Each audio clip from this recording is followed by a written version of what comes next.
8월 30일 맥체인 성경 읽기 사무엘상 23장, 시편 38편, 에스겔 2장, 고린도전서 4장입니다. 오늘은 에스겔 말씀, 에스겔 2장, 3장 말씀을 함께 보려고 합니다. 그 에스겔 그 앞에 1장에는 그 하나님께서 이제 에스겔에게 임재를 하셨는데 아주 영광스러운 모습으로 임재를 하셨어요. 하나님이 그 보좌 바치고 있는 그 생물들, 그룹 같은 생물들이죠. 천사들. 그 위에 보좌, 그 위에 계신 하나님의 영광스러운 모습, 그 모습을 에스겔 선지자가 봤어요. 그걸 자세히 에스겔 1장에 묘사를 하고 있습니다.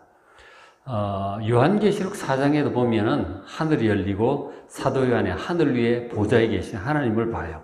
그 모습이 묘사되어 있거든요. 그것처럼 에스겔 선지자가 본 하나님의 보좌와 그 위에 앉아 계신 하나님의 형상을 보게 돼요. 그 모습이 1장이고, 그리고 2장, 3장은 하나님께서 에스겔 선지자에게 처음으로 이제 말씀을 하시는 거예요. 그러니까 에스겔로 하여금 하나님 말씀을 전하도록 사명을 맡기는 그런 소명장입니다. 1장부터 3장은 에스겔 선지자가 하나님을 처음 만나 뵙고 그 말씀을 듣는 내용이 1장부터 3장이다 하는 것이죠. 2장, 3장은 사명을 처음으로 주시는 그 말씀입니다. 에스겔 선지자는 지금 그 하나님 처음 만나기 5년 전에 바벨론 포로로 끌려왔어요. 포로로 끌려와서 이제 5년이 지나간 거죠. 원래는 제사장 출신인데 어쨌든 이렇게 끌려와서 5년이 지난 시점에 하나님께 처음으로 말씀을 시작을 하셨어요. 그러니까 5년 전에 이제 포로로 끌려와 보니까 이미 그 앞에 8년 전에 1차 포로로 끌려온 사람도 있었고 자기는 2차 포로로 끌려온 지 이제 5년이 벌써 지난 거죠. 그래서 하나님께서 바벨론의 포로로 끌려와 있는 이스라엘 백성들에게 말씀하시려고 지금 이 에스겔을 선지자로 택하신 거예요. 처음 이제 나타나서 말씀을 하시는 겁니다. 하나님께서 하시는 말씀은 2장, 3장 이제 이어지는데 2장, 3절에 보면 내게 이르시되 인자야 하고 에스겔 선지자를 인자라고 사람의 아들이라는 뜻이잖아요. 그렇게 부릅니다. 예수님께서 당신을 가리켜 인자라고도 말씀을 하셨는데 어쨌든 에스겔 선지자를 인자라고 하나님 그렇게 부르셨죠.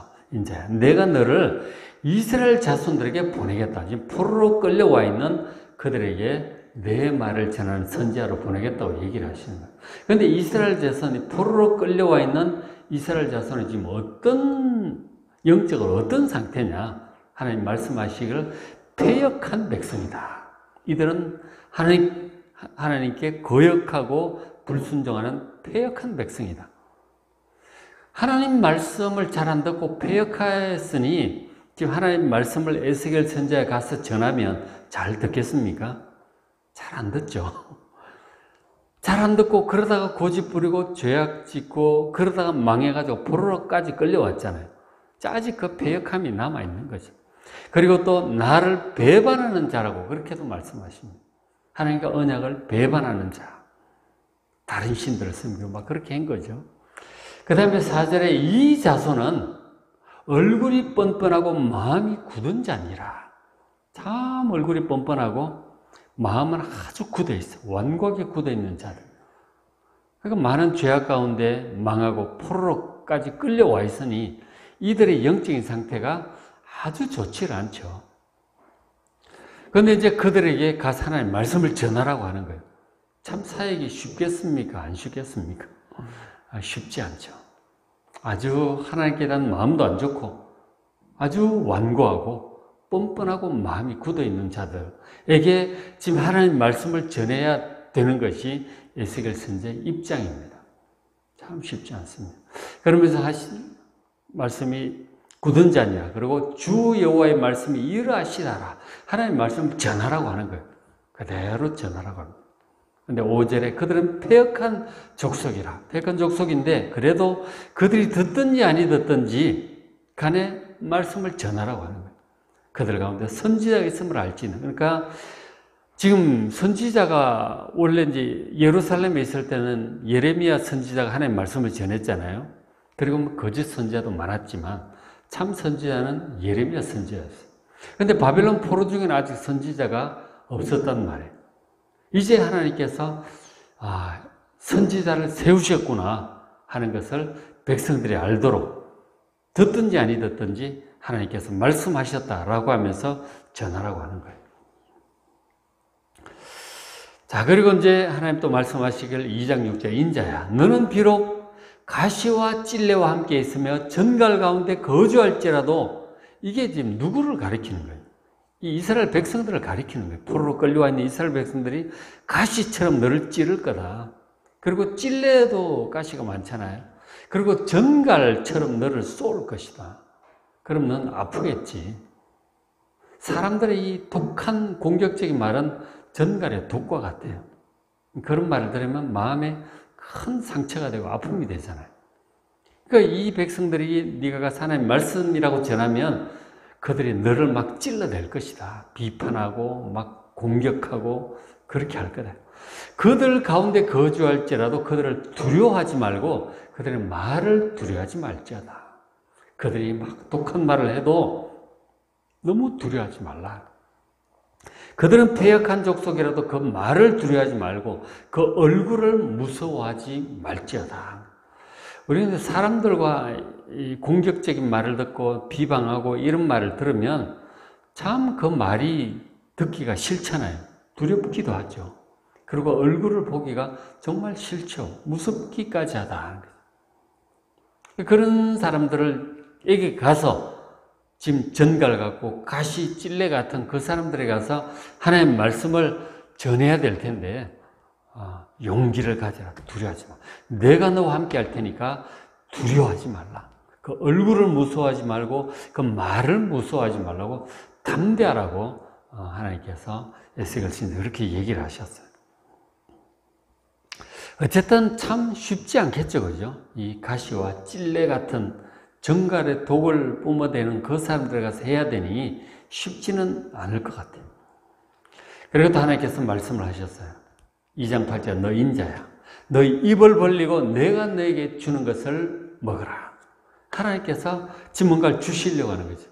먹어라. 뭐냐면 9절에 내가 보니 보라 한 손이 나를 향해 큰 손이 앞에 와 있어요.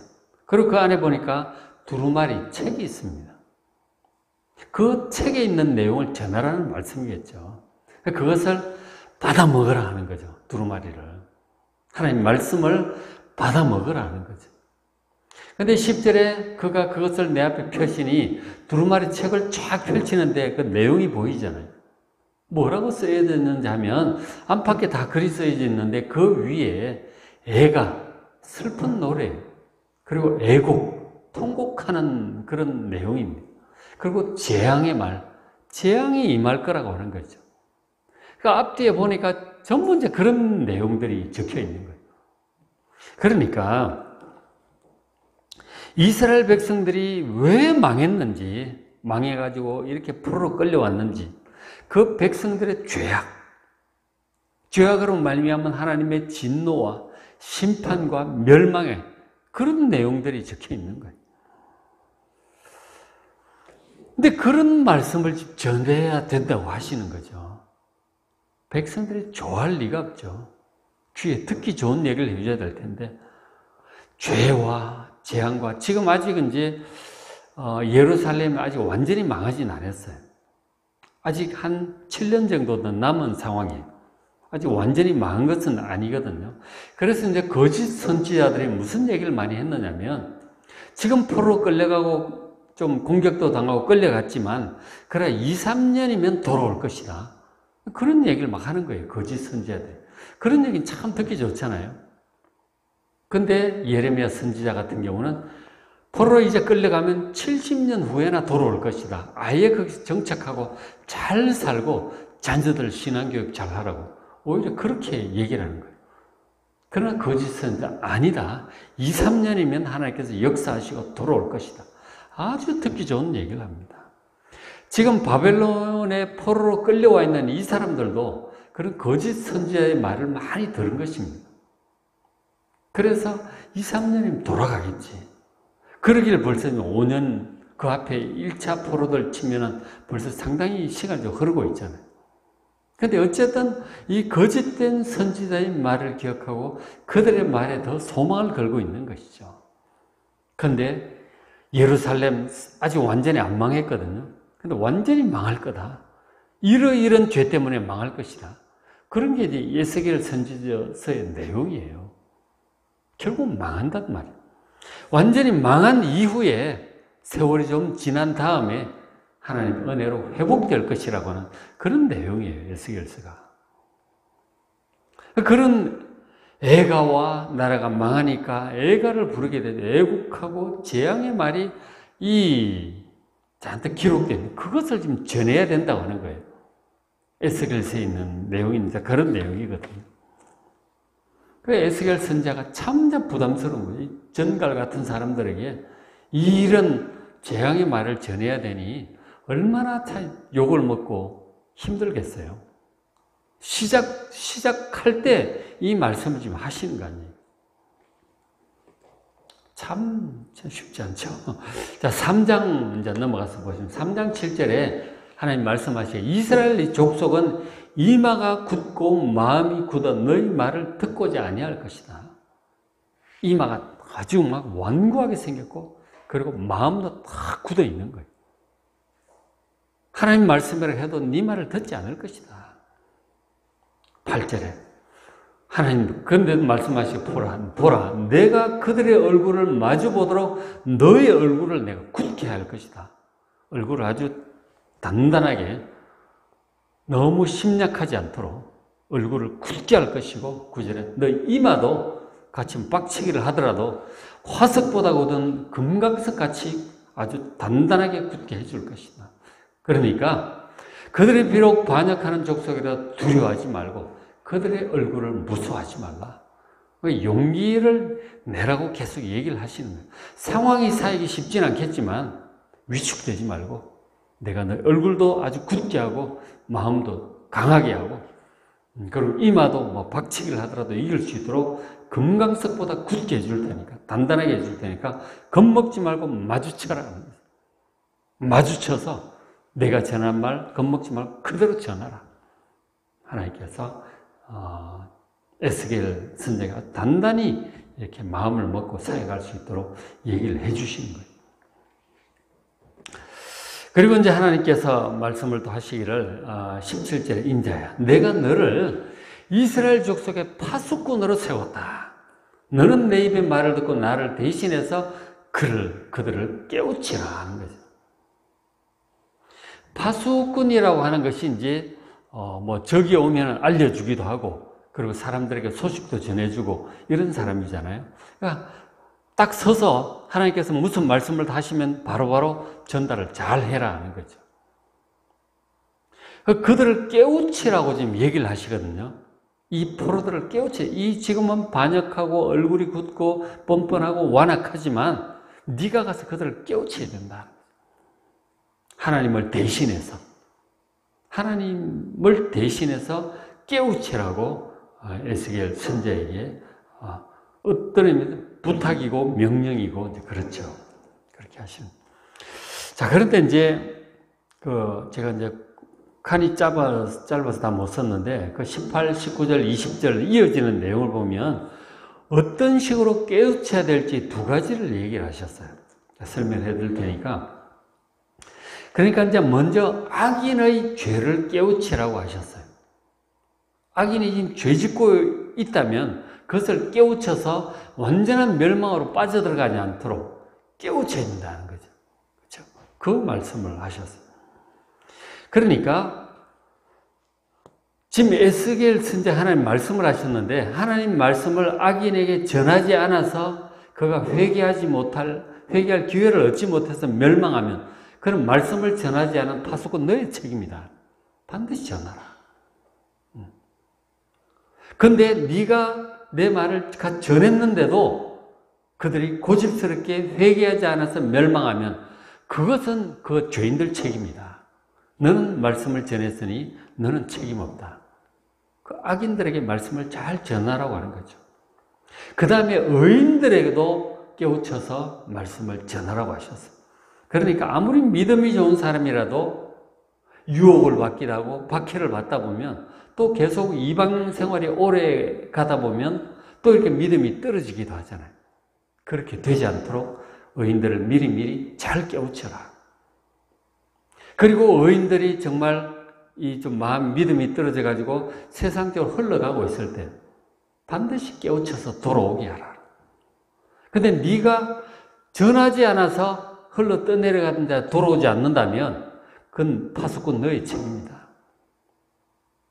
그러나 네가 떠내려가는 자에게 말씀을 잘 전했음에도 불구하고 그가 돌아오지 않으면 그것은 타락한 그 사람 책임이다. 파수꾼 책임을 넌 다하라 하는 거죠. 아무리 상황이 힘들어도 내가 전하라고 하는 것은 반드시 의인이든 악인이든 가서 전하라 하는 것이죠. 어쨌든 이렇게 단단히 말씀을 하시니까 에스겔 선지자는 하여간 그 사람들이 어떤 반응을 보이고 욕을 먹고 비난을 당할지라도 말씀을 전해야 되겠다고 하는 그런 생각이 들었겠죠. 그죠? 그렇게 하나님께서 사명을 맡기셨어요. 자, 그런데 이제 마지막으로 한 번 더 말씀을 하세요. 25절에 백성들이 반응에 대해서 얘기를 하시는데 25절에 무리가 이 바벨론 포로들이 너희 위에 줄을 놓아 너를 동여매리니 네가 그들 가운데서 나오지 못할 거다. 꽁꽁 줄로 동여맬 거야. 이게 실제로 줄로 동여맬 수도 있겠지만 어떤 심리적인 그런 것들이 많죠. 영적인 것들.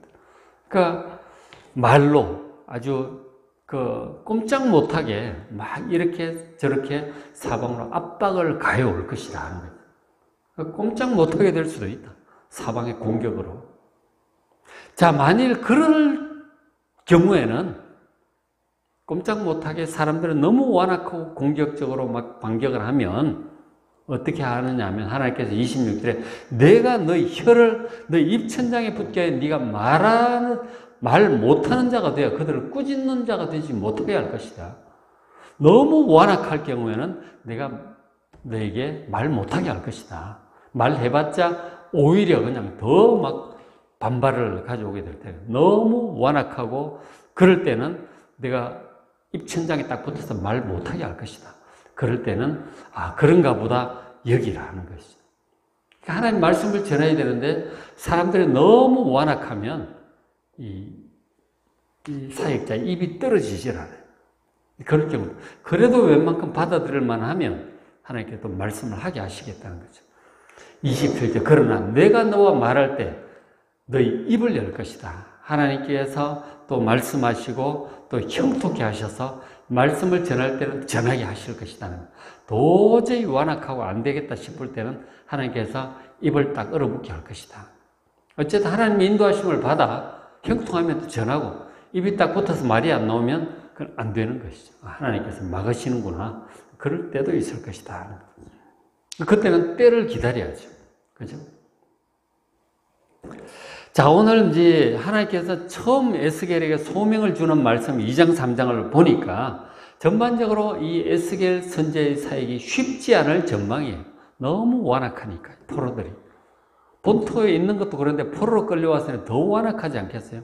이방인 그 속에 살면서. 참 쉽지 않을 전망입니다. 자, 그런데 결과적으로 볼 때 에스겔 선지자의 사역은 장기적으로 볼 때 결국 성공적이었어요. 장기적으로.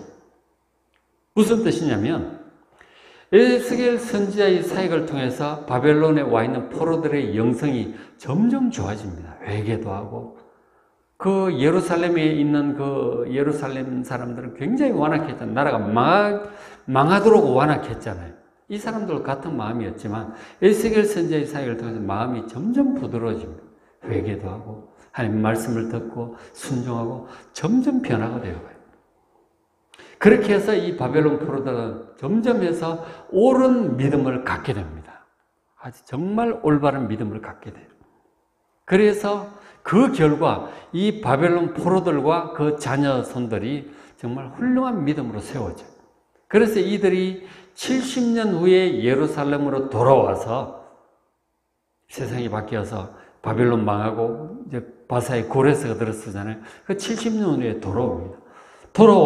와가지고 예루살렘에 있는 성전을 재건하는 주도적인 역할을 하는 사람이 이 바벨론 포로들이에요.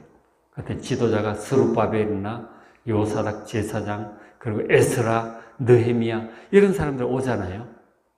이들의 지도하에 이들이 예루살렘 성전을 재건하는 주도적인 역할을 하게 돼요. 그것은 이 에스겔 선지자를 통해서 믿음이 잘 세워졌기 때문에 그런 거예요. 그렇죠? 에스겔 선지자가 정말 힘들었지만 사역을 잘 해서 이제 그렇게 된 것입니다. 그래서 우리가 지금 시작을 하는데 에스겔서 한번 쭉 계속 한번 읽어보시기 바랍니다. 어떤 말씀을 전했고 그 포로들의 반응이 어땠는지 쭉 48장까지 있으니까 꽤 길죠? 그것까지 한번 잘 읽어보시길 바랍니다. 자, 오늘 8월 30일 맥체인 성경이 사무엘상 23장, 시편 38편, 에스겔 2장, 오늘은 2장이에요. 고린도전서 4장 말씀 잘 읽으시고 여러분 은혜 많이 받으시기 바랍니다.